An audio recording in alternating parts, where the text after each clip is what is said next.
భవిష్యత్తులో నీవు ఒక జనమునకు ఆధారముగా వాడబడే పాత్రగా ఉండే అవకాశం ఉంది. ఇశ్రాయేలు ఆడపిల్లలు చాలామంది ఉన్నారు. బబులోను సంస్థానం, బబులోను చెరలో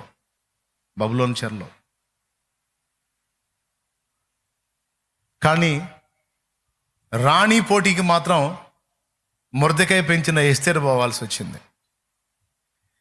ఒకవేళ ఓకే అయిందనుకో, ఇక ఆమె వీళ్ళ దగ్గరికి వచ్చేది లేదు, ఇక అక్కడే ఉండిపోవాలి. ఎస్తేరు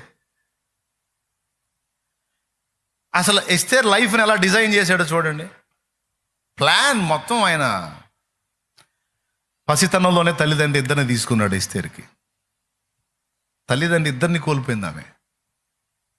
అంటే మాతృవియోగం, పితృవియోగం, తల్లిదండ్రి ఇద్దరిని కోల్పోయినటువంటి ఆడపిల్ల. తన గోడు చెప్పుకునే దానికి ఎవరు లేరు. అన్న వరస అవుతాడు మొర్దెకై. ఆయన తెచ్చి కూతుర్లా పెంచుకున్నాడు ఎస్తేర్ని. ఒకవేళ మొర్దెకై ప్రేమించవచ్చు, మొర్దెకై భార్య ప్రేమించిందో లేదో మనకు తెలియదు, చెప్పలేం. ఇప్పుడు ఒకవేళ తల్లిదండ్రి ఉండి కుటుంబ జీవనంలో ఉండి వాళ్ళ మధ్యలో నుంచి రాణి పోటీకి వెళ్ళి అక్కడే నువ్వు స్థిరపడిపోవాలి, నీ ప్రాణం పోవునంత వరకు ఇంక అక్కడేనమ్మా నీ చరిత్ర, ఇక మళ్ళా మాతో కలిసేది లేదు అంటే ఏ ఆడపిల్ల ఒప్పుకుంటుంది? ఇప్పుడు అత్తగారింటికి పోయినా తన జనములో ఉండటానికి ఇష్టపడిద్ది. ఇశ్రాయేల్ ఆడపిల్ల అయినా ఇశ్రాయేల్లోనే, ఈ ఊరు నుంచి ఇంకొక ఊరికి ఇశ్రాయేల్లోనే ఉంటుంది. కానీ ఇక్కడ ఏంది, అసలు డైరెక్ట్గా తీసివేయబడి అన్యుల మధ్యలోకి వెళ్ళిపోవాలి. ఇప్పుడు అహస్వేరోష్ ఎవరు? అన్యుడు. అతని సంస్థానం అంతా ఎవరు? అన్యులు. అతని అంతఃపురంలో ఉండేది ఎవరు? అన్యులు. వాళ్ళు ఎవరు ఇశ్రాయేలీలు కాదు. మరి ఇప్పుడు ఈ అమ్మాయి పోయి ఎక్కడ ఉండాల్సి వస్తుంది? అన్యుల మధ్యలో. తన సొంత ప్రాంతం వదిలేసి, స్వదేశం వదిలేసి అన్యుల మధ్యలోకి వెళ్ళిపోతుంది. కానీ ఎస్తేరు తొణకలేదు. ఎందుకో తెలుసా? దేవుడు ముందుగానే ఎస్తేరుకి ఒంటరి లైఫ్ను అలవాటు చేశాడు, నేర్పాడు. తల్లిదండ్రుల రెక్కల నీళ్ళలో కాదు, ఒంటరిగా బతకటం, ఒంటరిగా తన్ను తాను నిలదొక్కుకోవటం, దేవుని వైపు చూసి బ్రతకటం అనేది చిన్ననాటి నుంచి అలవాటు చేశాడు. ఎందుకో తెలుసు? ఒకవేళ తల్లిదండ్రులు ఉన్నారనుకో, ప్రతిదీ వాళ్ళ మీద డిపెండ్ అయ్యేది. వాళ్ళిద్దరిని దూరం చేసి తనది కాని కుటుంబంలోనికి తనను చేర్చి ఇతరుల దయాదాక్షిణ్యాల మీద బ్రతికేటట్టు ఆ అనుభవాన్ని, ఆ ట్రైనింగ్ని ఎస్తేరుకి దేవుడు బాల్యం నుంచి నేర్పుకుంటూ వచ్చాడు.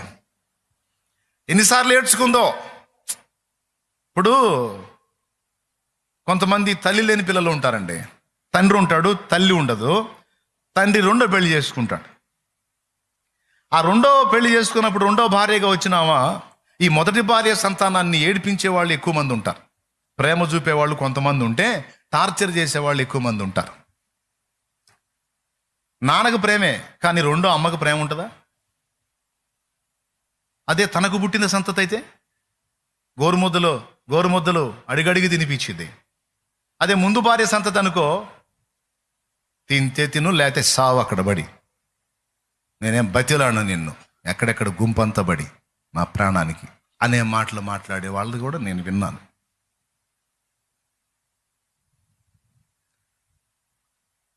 తల్లి లేదు, తండ్రికి ప్రేమ ఉన్నా తండ్రి నోరెత్తలేడు, తండ్రి ఉండడు. మరి ఇప్పుడు చవతి తల్లి దగ్గర ఎన్ని బాధలు పడాలి? మొర్దెకై ప్రేమించి ఉండొచ్చు, మొర్దెకై భార్య ప్రేమించిందో లేదో, ఎస్తేరు ఎంత ఏడ్చుకుందో తన ఒంటరి జీవితంలో. కానీ ఒక ఆధారాన్ని చేసుకుంది. మొర్దెకై భక్తుడు ఆయన్ను బట్టి ఇశ్రాయేలు దేవుడైన యెహోవా యందు ఎస్తేరు కూడా భయభక్తులు నిలిపింది. ఏడ్చుకొని దేవుడిని అడుగు ఉండొచ్చు ఎస్తేరు, ఎందుకు నాయన, ఇశ్రాయేలు ఆడపిల్లలందరికీ తల్లిదండ్రులు ఉన్నారు, నాకెందుకు నాయన, కనీసం తల్లో తండ్రి ఎవరిని లేకుండా ఇద్దరిని తీసేసావేంది తండ్రి అని అడిగినప్పుడు దేవుని సమాధానం ఏమై ఉంటుంది? ఎస్తేరు, ఇశ్రాయేలు ఆడపిల్లలందరూ వేరు, నువ్వు వేరు.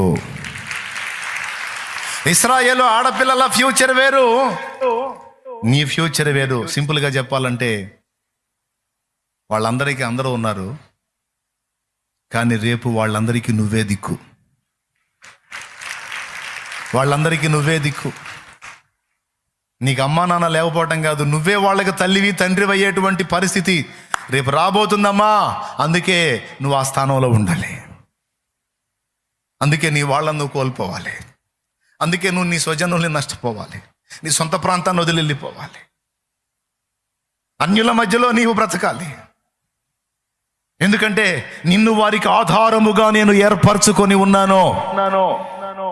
నీవు ఆ స్థానంలోనికి ఎక్కకపోతే, నీవు ఆ ప్రదేశంలో ఉండకపోతే వీళ్ళందరి భవిష్యత్తు శూన్యమైపోయింది. చస్తారు మొత్తం. హమాను కుట్రలో చస్తారు మొత్తం. వాళ్ళందరూ చావకుండా ఉండాలంటే కొంచెం వేదనైనా సరే నువ్వు ఈ అనుభవాల్లో గుండా, ఈ కఠినమైన వేదనల్లో గుండా వచ్చి నువ్వు ఆ సింహాసనం ఎక్కాలి. దేవునికి స్తోత్రం కలుగును గాక. నాకే ఎందుకు ఇట్లా, నా జీవితమే ఎందుకు ఇలా అయిపోయింది, నా బ్రతుకు ఎందుకు ఇంత అంధకారం అయిపోయింది, నా జీవితం ఎందుకు ఇలా నాశనమైంది, నా బ్రతుకు ఎందుకు ఇట్లా అయింది, అట్లా అనుకునే వారలారా, మీరు దేవుని సంబంధులైతే ఈ మాట మీకే. కొన్ని కఠినమైన పరిస్థితులను నీ జీవితంలోకి అనుమతించి అనేక జనములకు నీవు ఆశీర్వాద కారణమగునట్లు దేవుడు ప్రణాళిక రచించాడు. ఆ మాధుర్యమైన అనుభవాలు నీవు స్వతంత్రించుకున్నట్లు ముందు నువ్వు కొన్ని చేదైన అనుభవాల గుండా ప్రయాణం చేయాలి, తప్పదు. దీనత్వాన్ని నేర్పాడు దేవుడు. ఒంటరిగా బతకటం నేర్పాడు. ఎవ్వరూ ఆదరించేవాళ్ళు లేకపోయినా తన గోడు దేవునికే చెప్పుకొని దేవుని బట్టి బతికేటట్లు ఎస్తేరుని బాల్యం నుంచి చెక్కుకుంటూ వచ్చాడు. ఎందుకు తెలుసా? రాబోతున్న దేవుని ప్రజల పెద్ద ప్రమాదాన్ని ఈ ఆడపిల్లే అడ్డుకోవాలి. దేవుని ప్రజను ఈ ఆడపిల్లే రక్షించాలి. ఆ కష్టకాలంలో ఈ ఆడపిల్లే బతికించాలి. ఆ కష్టకాలంలో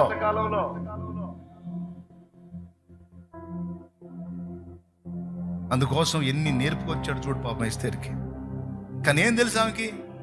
మీరు చెప్పండి, ఎస్తేరుకు తెలుసా నేను రాణి అవుతాను, మా వాళ్ళందరినీ నేను కాపాడుతాను హామాను కుట్ర నుంచి అని ఎస్తేరుకు తెలుసా? మరి తన కష్టాల ప్రయాణం అంతటిని చూసుకుంటున్నప్పుడు తను ఏమనుకొని ఉండొచ్చు? ఎంత ఏడ్చుకొని ఉండొచ్చు? నాకెందుకు ఇలాంటి పరిస్థితి అనుమతించామని ఎంత మూలిగి ఉండొచ్చు, ఎంత కుమిలిపోయి ఉండొచ్చు, ఎంత అంగలార్చి ఉండొచ్చు. ఆ ఆడపిల్ల గుండె ఎంత నలిగి ఉండొచ్చు. తనకు తెలియదు దేవుడు స్పెషల్గా ఆమెను చెక్కుతున్నాడని. తనకు తెలియదు దేవుడు ప్రత్యేకంగా ఆ పాత్రను ఒక అద్భుతమైన విలువైన పాత్రగా దేవుడు చెక్కటానికి మొదలు పెట్టాడని ఆమెకు తెలియదు. ఆ గాయాలను బట్టి బాధపడి ఉండొచ్చు. కానీ ఆశ్చర్యంగా దేవుని మీద ఆధారపడి బ్రతకటం, ఇతరుల ఎడల దీనంగా బ్రతకటం నేర్చుకుంది. ఇదే దీనత్వం అక్కడ రాణి సెలక్షన్లో ఉపయోగపడింది. అహస్వేరోషు ముందుకు వెళ్ళేటువంటి ఆడపిల్లలు రాణి హోదాకి ఎవరు సెట్ అవుతారో నేను ఎంపిక చేసుకుంటా, నేను ఏ ఆడపిల్లని చూపిస్తానో ఆమె నా రాణి అంటే ఈ రాణి ఎంపికకి చాలా మంది రాజకుమార్తెలు వెళ్ళారు. అహస్వేరోషు రాజు అంటే పెద్ద విషయం అది. 127 సంస్థానాల మీద రాజు, ఒక చక్రవర్తి స్థాయి వ్యక్తి అతను. అతని పక్కన కూర్చొని పట్టమహిషిగా పెత్తనం చేసేటువంటి ఆధిక్యత అంటే సామాన్యమైన విషయం కాదు. అందుకని చాలా మంది పోటీకి వచ్చారు. వాళ్ళను ఒక సంవత్సర కాలం సిద్ధపరిచారు. తర్వాత రాజు ముందుకు తీసుకెళ్ళి హేగే అడుగుతాడు, అమ్మా నీకు ఎలాంటి వస్త్రాలు వేయాలి, నీ తల ఎట్లా చేయాలి, నీ ముఖం ఎట్లా చేయాలంటే వాళ్ళకి ఇష్టం వచ్చినట్టు రెడీ అయ్యేవాళ్ళు.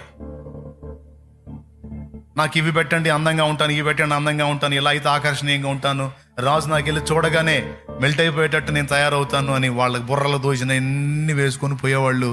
వాళ్ళని చూసి రాజు సీదర పెట్టుకో పక్క వచ్చిన వాళ్ళందరూ బాగుంటున్నాడు. ఎస్తేరు వంతు వచ్చింది.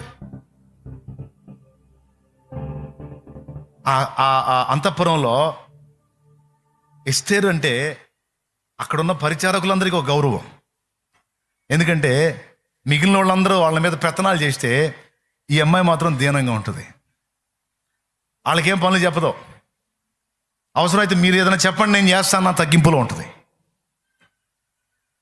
అంత దీనురాలుగా ఉంటుంది. అందుకని ఆమెను చూచిన వారికి ఆమె ఎడల దయ పుట్టెను అని రాస్తుంది. దేవునికి స్తోత్రం.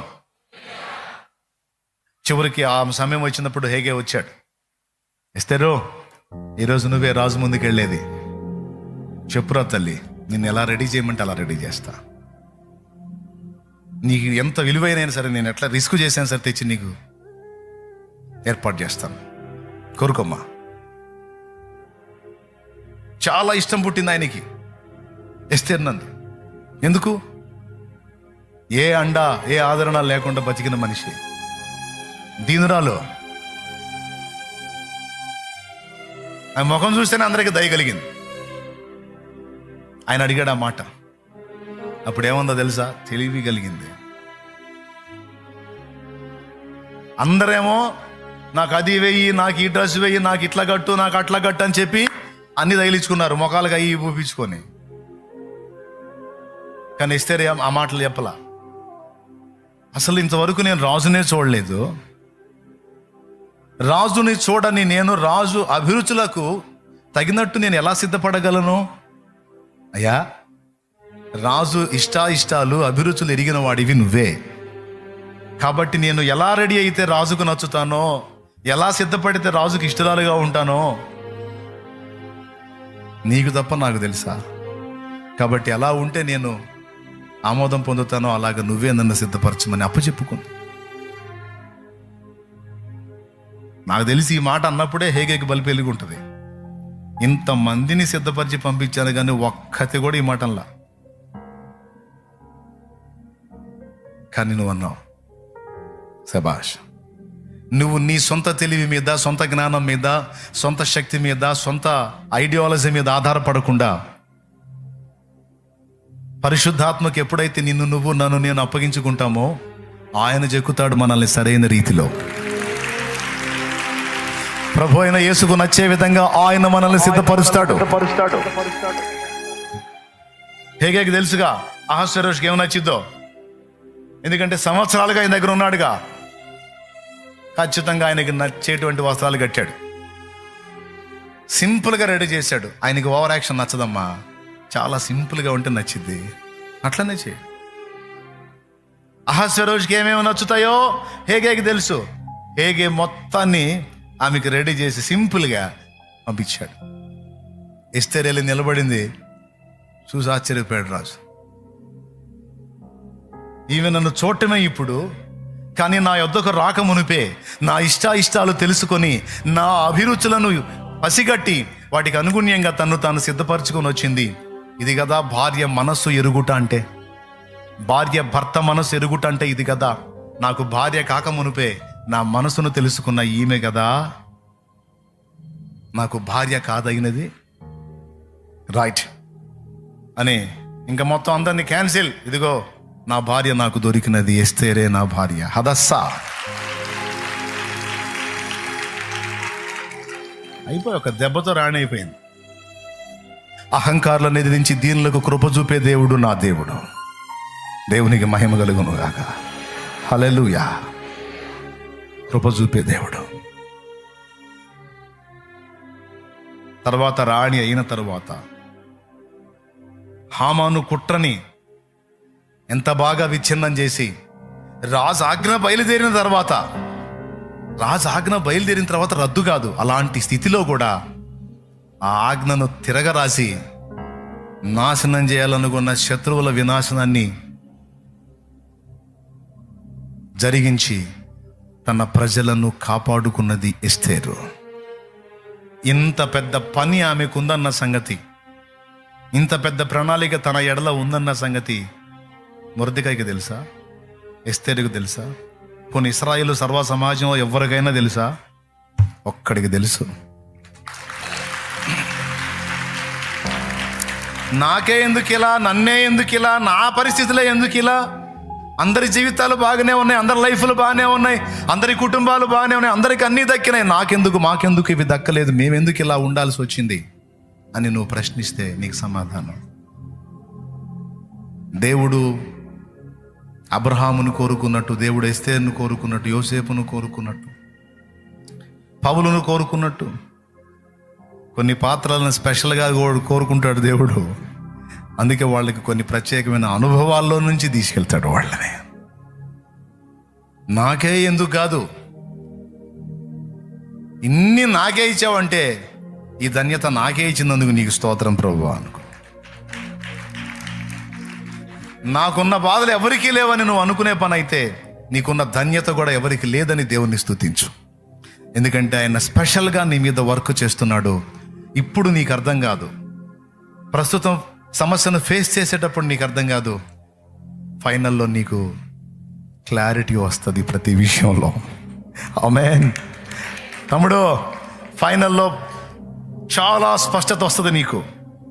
ప్రస్తుతానికి దీన మనస్కుడివై, దీన మనస్కురాలివై ఆ బలీయమైన చేతి కింద, ఆ నీతి సూర్యుని చేతి కింద దీన మనస్కుడివై, దీన మనస్కురాలివై నిన్ను నువ్వు తగ్గించుకొని అప్పచెప్పుకో.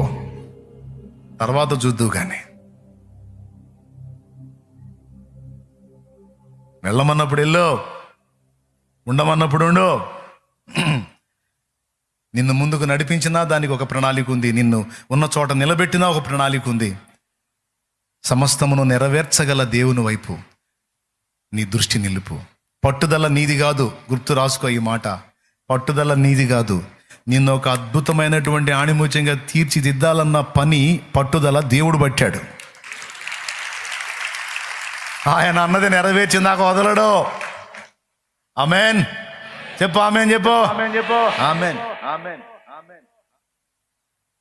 పట్టుదల మన అయితే అయిపోయింది ఎప్పుడు, కానీ పట్టుదల మనే కాదు, ఆయన పట్టాడు పట్టు. మొదటి విడత పట్టిన పట్టుకు కొంతవరకు పని జరిగింది. ఇప్పుడు మనం దర్శనం మర్చిపోతాం, మన వాగ్దానాలు మర్చిపోతాం. దారుణం. సంవత్సరం కూడా పూర్తిగా అయిపోయింది, మర్చిపోయారు అందరూ. కానీ ఆయన నీకు ఇచ్చిన ప్రామిసులు మొత్తం గుర్తుపెట్టుకుంటాడు. తగిన కాలంలో ఒకటొకటి మొత్తం నెరవేరుస్తాడు. తండ్రి, నా మిగిలిన సహోదరులకి తండ్రి నుంచి ఎడబాటు లేదు.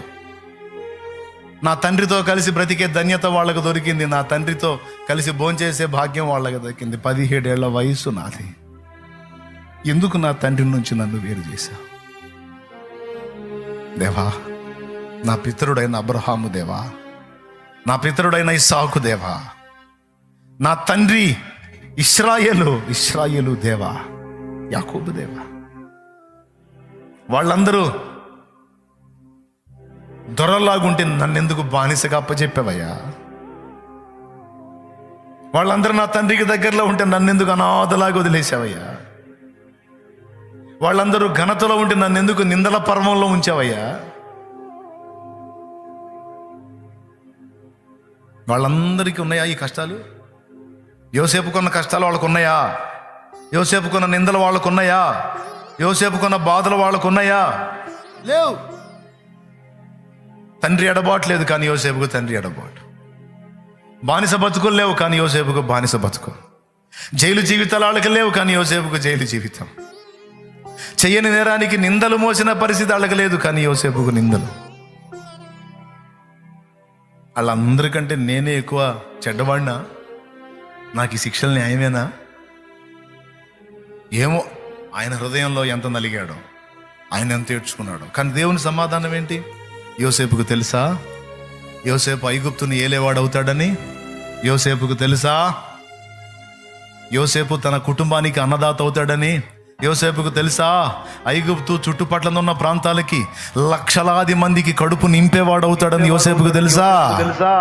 యోసేపు బ్రైట్ ఫ్యూచరు ఆయనకి తెలుసు. పడుతున్న కష్టాలే చూస్తున్నారు, కానీ ఈ కష్టాల వెనుకున్న గొప్ప ఆధిక్యత, రాబోతున్న ఆశీర్వాదకరమైన జీవితాన్ని వాళ్ళు ఎవరూ చూడలేదు. ఎస్తేరు చూడలేదు, అబ్రహాం చూడలేదు, యోసేపు చూడలేదు, నా బతుకు నేను కూడా చూడలేదు. నేను చాలా ఏడ్చుకున్నా నా పరిస్థితులను బట్టి.